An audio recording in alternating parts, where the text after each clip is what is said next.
What's going on, everybody? In today's video, I'm going to be explaining on why the sports card market crashed in the mid 1990s. This is a topic that is discussed a lot here in the hobby in 2023, and I want to break down exactly what happened for the sports card crash back in the mid 1990s that we are oh so fearful of happening today in the mid 2020s. So I'm going to be going off of a book that I actually got at the National last year, funny enough, because the National is coming up. And it's the Diamondback Collection, 50 of the greatest cards in sports collecting history. I made a 4-part series breaking down the top 20 cards, and it was just a really fun series. I definitely go recommend you checking it out. I'll leave a card to it right here for you guys. So the author of this book talks in first person, so some of what I'm going to be saying will be in first person. I'm going to disappear and I'm going to be breaking this down in a voiceover type fashion. So goodbye. In 1994, the event that caused the most harm to our hobby in the decade took place. During one of the most exciting baseball seasons I have ever watched, the players went on strike on August 12th and the league didn't resume play until April 2nd, 1995. It was the longest work stoppage in baseball history, and it acted as the pin in the balloon for collectors. All the positive energy generated from the previous 10 plus years had been eviscerated.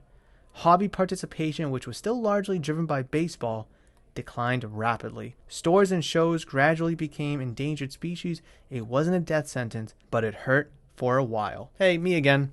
So we can pretty much blame the 1994 baseball strike on why the sports card hobby just absolutely crashed. Now, back in the 90s, it was still very much baseball, although as you kind of gear more towards the end of the 90s into the early 2000s, that's when basketball and football got really, really prominent.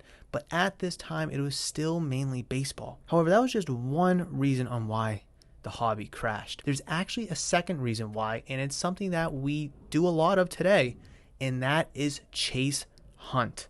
Let me break it down in this book. At the manufacturer level, we not only saw an increase in card brands, but we also witnessed a shift in focus.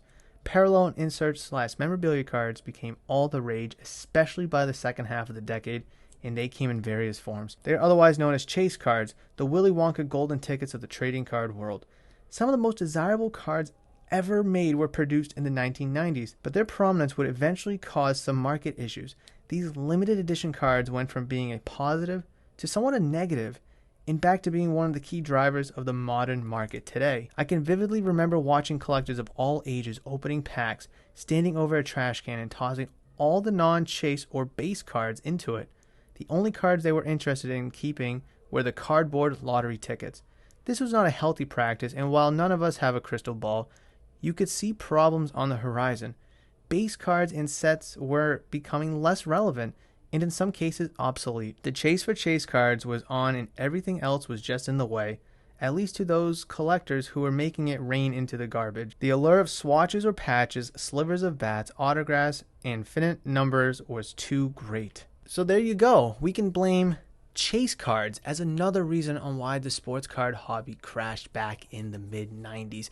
But this is a practice we're all doing today. We're opening boxes up to find the numbered cards, the autos, the inserts, the variations, the RPAs, everything like that, which was new back in the day, and people were hunting for them and they were just chucking everything away.